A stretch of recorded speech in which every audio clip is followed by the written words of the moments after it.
divine thinking. Now, I don't want to talk about just thinking, because if I talk about just thinking, we've been doing that all our lives. But I'm not talking about, when you might understand this, the neocortex, where you understand that this is the outer layer of the brain that is in 6 layers, and it gives you the ability to give the cognitive thinking, where you give your thought life, and you have the long-term memories. But also, I'm not talking about the cerebral cortex of your brain, where it is the outer structure that also gives you the higher functioning of information processes. I'm not talking about the cerebrum, where it is the largest part of the brain that controls thought and controls you to the point where you are able to talk about this thing that you get called information. But really, I'm talking about the mind. I'm talking about the mind. Somebody said, we're not talking about the brain here. I'm talking about the mind. But now I'm not talking about the mind now as you know it in the humanness of yourself. So I'm not talking about the conscious mind where you make your decisions. I'm not even talking about the subconscious mind, where it's called basically where you have the 5 senses that you store. Also, the subconscious is so powerful that it records everything you do. That's why you can always bring up something that you weren't thinking about, because it just pops up. Anybody ever been walking along and something just pop up? Oh, Lord have mercy. I'm talking to some people in here that have a pop-up memory that you thought that you had forgotten, and then you met somebody, or you heard a song, or you went to a certain place, and all of a sudden that thing that you thought you had forgotten pops up. Maybe I'm talking to myself, Randy. I've been in places where I have thought that I had gotten over something, but then something reminded me of what I had said I wasn't going to do no more. Then all of a sudden, my cerebral cortex or my subconscious brings it up. Now, it doesn't mean that I act on it, but it just means that I got to get it out of my mind. Because if it stays in my mind too long, I just might act on it. Okay, y'all? Okay, maybe I got too y'all been saved too long, but I'm saved, but there's still some things that I think about that ain't really about God. Okay, yeah. And so when I begin to think about those things, I have to control my thoughts. So now there's also something called the superconscious, where you got the conscious, you got the subconscious, and you got the superconscious. This is where you can expand your learning. You can expand your place or capacity where you can understand things that you didn't understand before.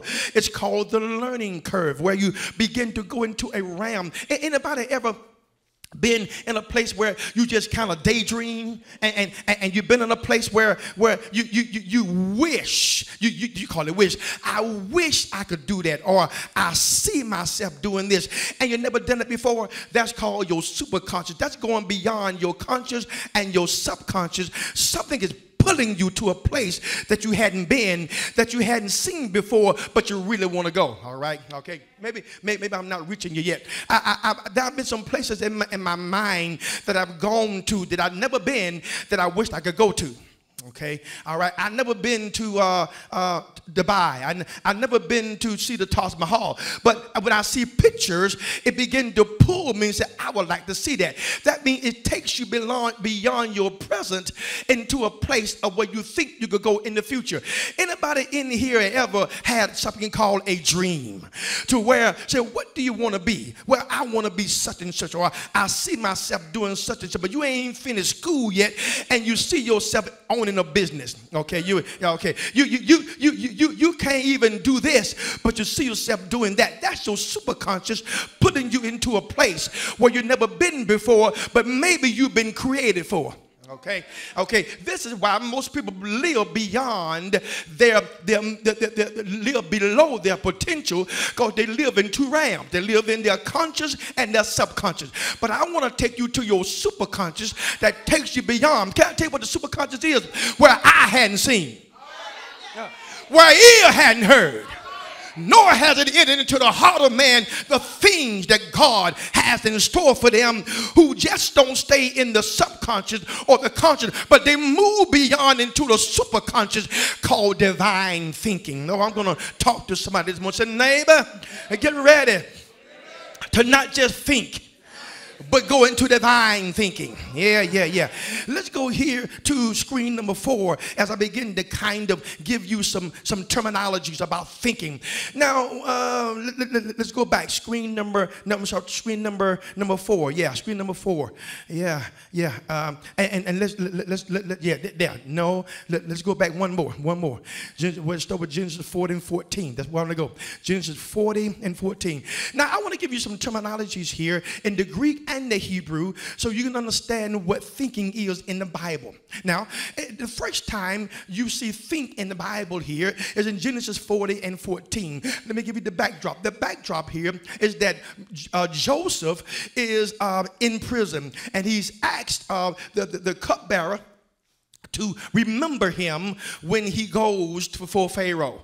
Y'all remember that picture? Now that's where he is. Now he's still in prison, but he's asked the cupbearer when he said, but think on me when it shall be well with you, and show kindness, I pray thee, unto me, and make mention of me unto Pharaoh, and bring me out of this house.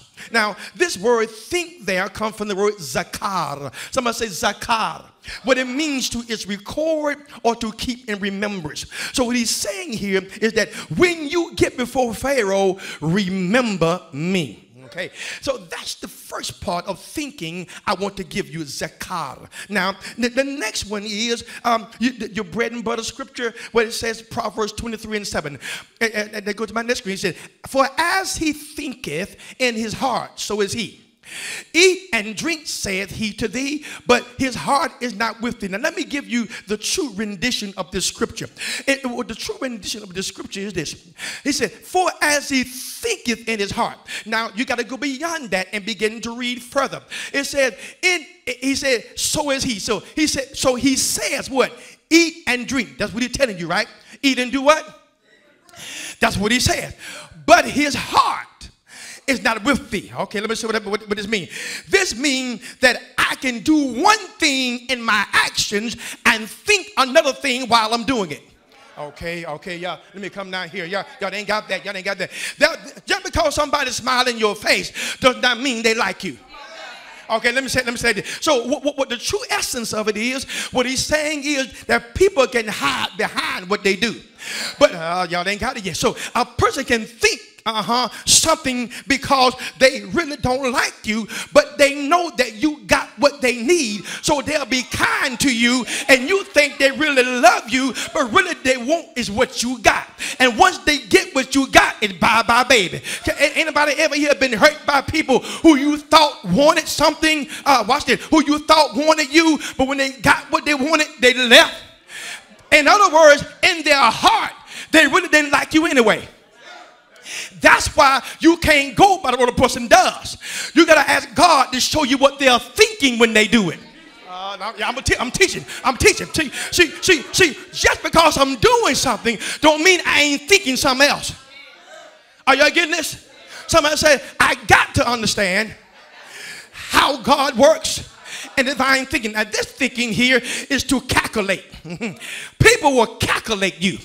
They'll calculate how to get over on you. Okay, they will look and find out what make you tick. And then they are, watch this, a calculation is a deliberate process that transforms thoughts into results. There are some people who have already calculated you. Watch this, can I be real? Okay, a man comes up on a woman that's lonely. Watch it now. I didn't say she was alone. I said she was lonely. There's a difference between being lonely and alone.